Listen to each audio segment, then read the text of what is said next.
Hey everybody, I'm excited today to share about this vivarium build. I've been pretty much obsessing over this for the last few days and super excited. Originally got excited about snakes, keeping reptiles, and then as I started to build a bioactive terrarium, I just got really excited about putting together the different elements of a small ecosystem and really diving into the aesthetics of it, which taps into something I think I've had since I was a little kid, but I'm going to talk a little bit more about it today and show what I'm working on. So one of the things that I'm working on today is introducing some more detritivores.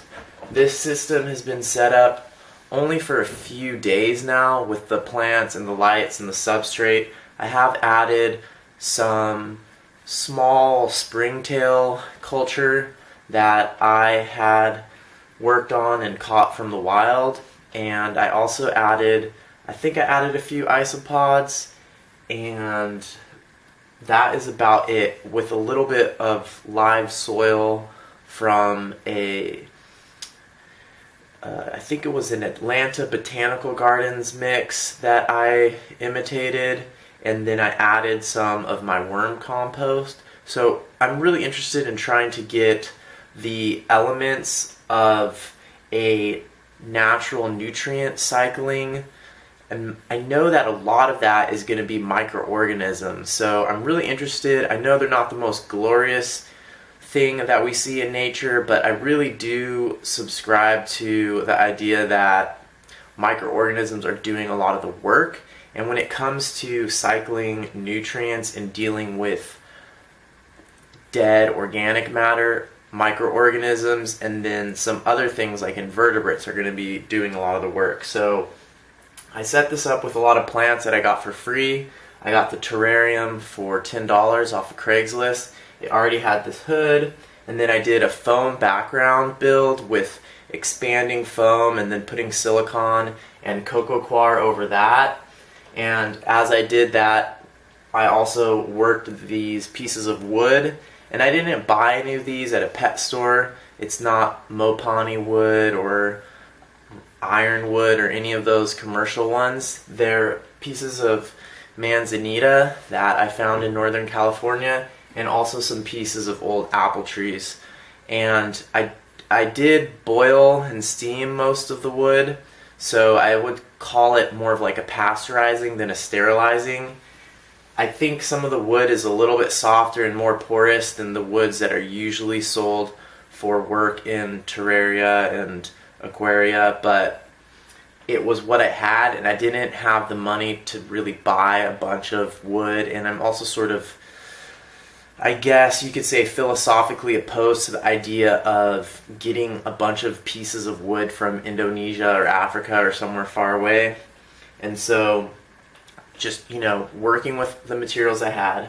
And there is a little bit of mold growing on some of that now. I've been trying to keep a really high humidity. I'm planning to set this up for an Amazon tree boa, which requires really high humidity. And so with that humidity, some mold has grown on the wood, and I'm not that worried about it, but I do want to introduce some more detritivores today, and I think that will help a lot with the mold situation. You can see a little bit of mold growing on that wood there, and I have done a little bit of physical removing it with like a paper towel, but my main goal is to try to create a ecosystem in this tank that does not promote mold. And one of the ways I'm going to do that is by trying to introduce organisms that will compete with the mold or eat the mold. So right now I'm going to go through here and these are some leaves that I collected out in the forest, and I was flipping over leaves looking at places where there was mold growing on organic matter and where it seemed like that mold was under control. I was looking for things that to me look like springtails, small white things that run around on the leaf litter and move around pretty quickly. And I also was getting a bunch of isopods and some other detritivores. So I have some that look like roly-polies and some that look like sow bugs in here. and I also have a millipede, and I want to do a little more research on millipedes, but from what I remember in Costa Rica, I think they are fungal grazers. So a millipede is a pretty big invertebrate compared to, isopods, especially compared to springtails. So I'm hoping that a millipede's the kind of thing that could put a big dent in the mold that I have going on here. Here you can see the container that I'm using for capturing some of my cleanup crew from the wild. And I just did this today. It was a pretty rainy and cold day, but inside of here I do have a combination of detritivores, and I'm going to try to introduce some of those into my terrarium right now. So I'm going to go through here, and I'm going to put this headlamp on just so I can see better. And I'm going to go through here. I'm going to try to catch some of the things that I want to. I don't want to just indiscriminately pour this into the vivarium.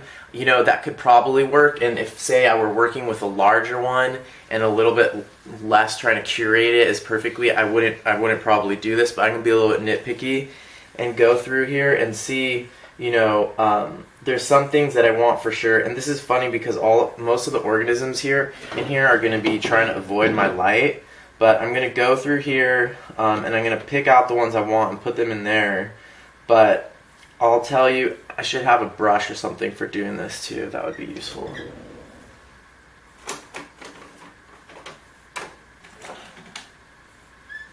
Okay, so I'm going to go through here. I really want to get some of these bigger isopods in there. And if I can, to get some of these springtail-like critters.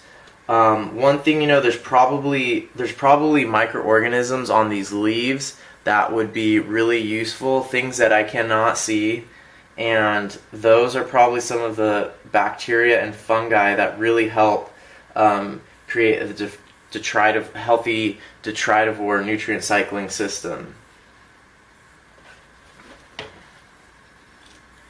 Okay, and I probably will put some of these leaves in there too, just so that there's something to carry it. And I know that introducing leaves from nature that have not been sterilized or sanitized is kind of a no-no, but obviously the beneficial thing to do would be to somehow try to isolate these, and you could do that probably with the isopods and the springtails and some of those invertebrates. You could breed those in a clean place on sort of like a sterile solution.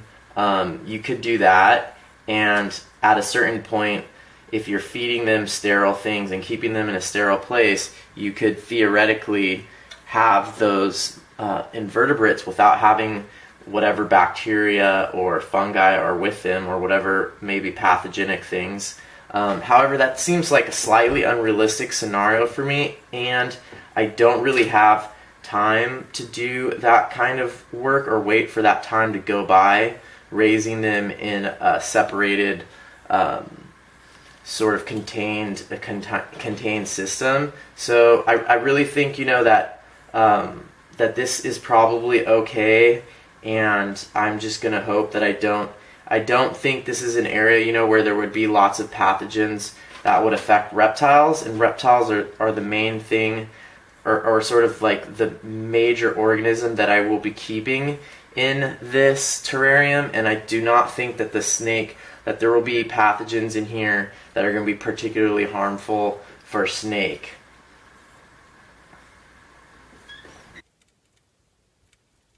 So that's the only small predator that I think I'm adding into this soil biota mixture, and it's still very small of a centipede, but I think these do eat. These probably will be eating my other detritivores, but I think that's going to be okay.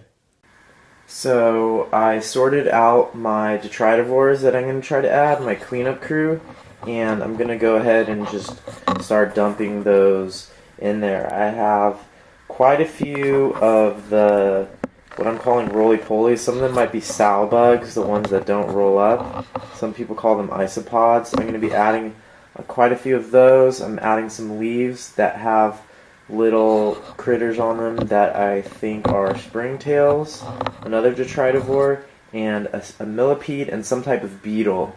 I also have a single centipede in there, which I think it's a small one, and I think those are a predator, but it was just cool, and it was in with all the detritivores when I was looking for things today. So I'm going to put that one in too. And I don't have any large animals, no frogs, no amphibians or reptiles in this terrarium yet. And the main thing I'm trying to do is just get the ecosystem up and running, the nutrient cycling up and running with the plants and the detritivores and the substrate. I'm trying to get that going and established as much as possible before getting a reptile.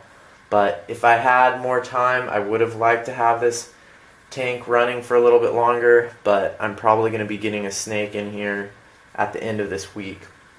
So here I'm going to go ahead and add a bunch of this stuff.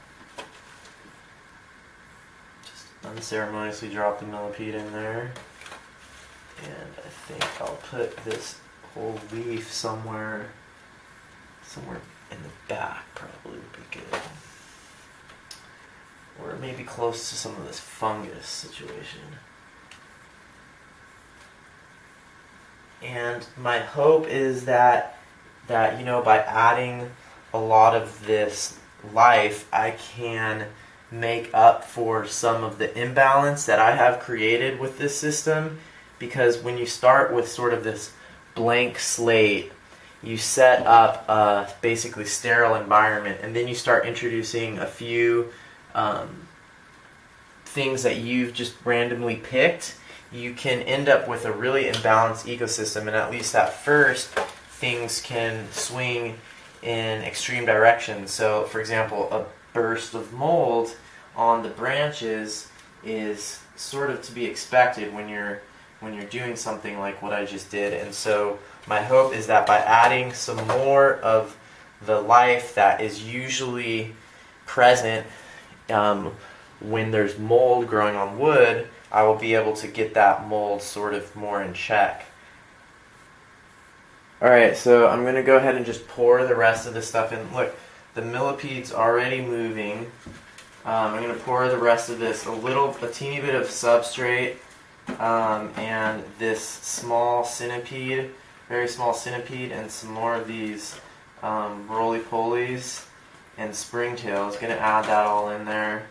I'm also going to go ahead and I think just temporarily take out these this water bowl right here, which probably is also needing to be cleaned.